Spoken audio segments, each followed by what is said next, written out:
And they had their little freak over there, Mussolini, El Duce. Maybe appropriately El Duce bag.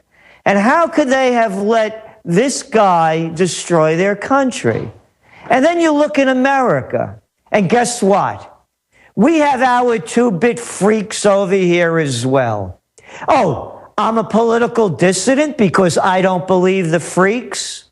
It's a freak show. I look at the presidential reality show. It's a freak show. Obama just pulled off of George Bush going to Bagram Air Force Base with that phony little speech of his. He should have been wearing a codpiece like Bush on the aircraft carrier. Exactly. It was the same thing, just in a different place. And the people are being led by freaks. TSA, Janet Napolitano, hey, you make up your own mind. If you look up to that, that's fine. To me, it's a freak show. So what my dilemma is, how do educated people let their lives be destroyed? This isn't just, a philosophical debate. We're talking about the destruction of an entire nation like Germany that was probably the most at the top of the game in Europe, or probably the Western world outside the United States, that was building up very strongly as far as the new nation. How could they have been brought down to this destruction? 15 million people having nowhere to live after World War II ended. 15 million. How could we continue to fight these wars and let freaks run our lives? Now, is the word of the use, the word freak, too harsh? I mean, look, Charlie Chaplin did a great takeoff on Hitler. You want to see a little freak? Hey, to me, anybody that believes George Bush or Obama, knock yourself out. To me, it's a freak show. It's a freak show for these politicians to go around the country. Hey, I'm going to go down on the farm and I'm going to talk like this and sit on a bale of hay. And I'm going to talk to the folks. I listened to Obama's, one of his recent speeches.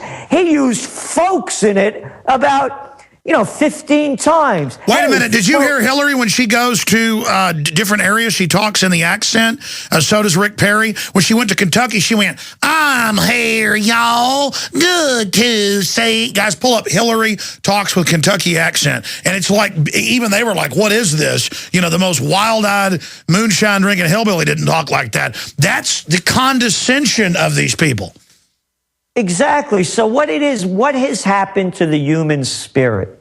That here we are watching our nation being destroyed in front of us. Everyone knows it.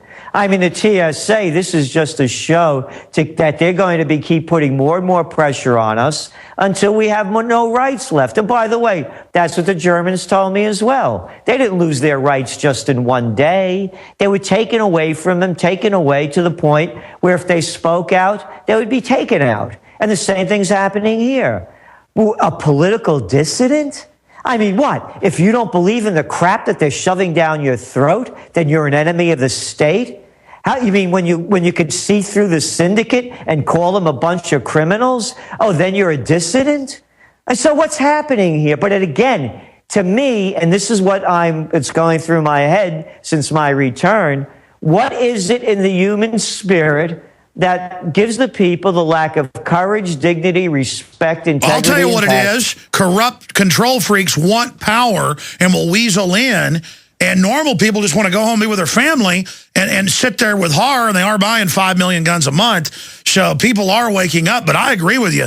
This is insane. And reading this this document, leaked U.S. Army document, and we found out it is on Army sites as well after it was leaked, outlines plan for re-education camps in America. And it says they're going to, if you criticize the government, if you're involved in political activities, or you're identified as a malcontent, trained agitator, political leader, that you'll be taken for re-education at the camp. Well, look at the cover of the Trends Journal. What was it? Is next train to Auschwitz. Well, and the one before that was you as an enemy of the state. Yeah. Yeah. I mean, so we've been saying this. We've been talking about it. It's here in front of us. Could you imagine being a political, not agreeing with the crap that they're shoving down our throats? and all of a sudden you're singled out and taken out? And it's only going to get worse. The financial collapse is underway. There's no solving the problems in Spain, in Italy, in Greece, in England, in Ireland, in Portugal, in Romania, in Bulgaria, in Hungary, in the United States. It's like you said, it's only going to get worse. And now they admit Spain is totally collapsing, exactly as many of our financial experts, you and others, predicted. It went right through Ireland, right through Greece, right through Italy, then into Spain, Portugal, France, right through, all totally collapsing. And the bankers demand more when it's not even their money, it's their debt. Yeah, and then figure this one out. Why do the people have to suffer because of what the banks made bad bets? By the way, up in Iceland, if you recall, they were the first country that went belly up. And they said they had a direct democracy. They had a referendum. The people said, no, we're not going to pay the banks. They made bad bets. All those people that put the money in the banks and lost it, that's their problem. The Danish, the English, and others. And it turned out at 92% of that in that country, was it 93? It wasn't their debt. The media said it was their debt. It wasn't. Exactly. So they didn't have austerity measures. It's not the Spanish debt. It's not the American debt. Look at that Henry Frankenstein Paulson guy that was the Treasury Secretary, former CEO of Goldman Sachs gang under the Bush regime, that made up this whole TARP story that we had to bail out the banks. What, does everybody have ADD? They can't remember that one? Go back to the videotape. Listen to Frankenstein Paulson telling the people, oh, we're going to bail it out because we're going to save the homeowners. That's right. That's what he said. So what this is, Alex, in pure and simple fashion, for anybody that has a brain that's still working, it's called fascism. The merger of state and corporate powers. The money changers and bankers have taken over. Everybody in the world has to bail them out so they can keep living in the style that they've been accustomed to. While their media lectures us that it's our debt. Exactly, and it's not. By the way, I can't stand what's going on. I'm so sick and tired of watching. I have to watch this stuff. CNN, MSNBC. I mean, this is kiddie crap. And they just keep going on and on with it, with this arrogance. This is what it is, and this is why you should believe Gerald, it. stay there. This is what I know. It's incredible. We're going to come back and take a few calls, but get into other trends and also what you witnessed in Europe. We're going to talk to Anthony first up. He secretly worked with the military. He has some info on the FEMA camp information. Stay with us. Stop us now. Gerald Celente with us for the rest of the hour. We're going to be taking some calls on what his last two trends journals have been talking about, going after political dissidents. Well, the last one was all these obese people being packed on the trains. Maybe we can go get those graphics we had from the TV show a few weeks ago when he was on and show those for people coming up. But we've hit a real nerve with people in there trying to deny this says it's for domestic operations when there's hundreds of other documents and this one admitting it's for domestic operations. But that's good. It's good that some military people are freaking out saying this can't be true. What about the NDAA saying we'll secretly arrest citizens and disappear them or kill them, like with the Predator drones? What about the drones domestically? What about all of this? All this stuff you people denied. I saw Homeland Security on C-SPAN say they'd have TSA on the streets of America 9 years ago. Now it's happening. Oh, I was a fearmonger. That wasn't going to happen. Oh, by the way, we have the Hillary fake Kentucky voice. This is real. From when she was running against Obama in 2008. Here it is. I don't feel no ways tired. I come too far from where I started from. Nobody told me that the road would be easy. I don't believe he brought me this far. That's enough. You think I'm joking. And I heard Rick Perry speaking to Hispanic groups in California was running for president, and I would be so insulted because he was going, hello, good to see you. He wasn't speaking Spanish. He was going, I've got some family that does that. We'll be at a Mexican food restaurant, and they'll go, I would like taco. I mean, it's so condescending. Is that what you were talking? It'd be like, Gerald, if I went to an Italian restaurant and said, hello, Luigi, or like some kind of fake Italian accent, oh, mamma mia. Or it'd be like if you went, into, say, some East Texas people's restaurant, we're like, hey, how you doing there, boy? Why don't you bring me a chicken fried steak? I mean, it's so condescending. Is that what you were talking about? Well, yes, in the sense that it's a freak show.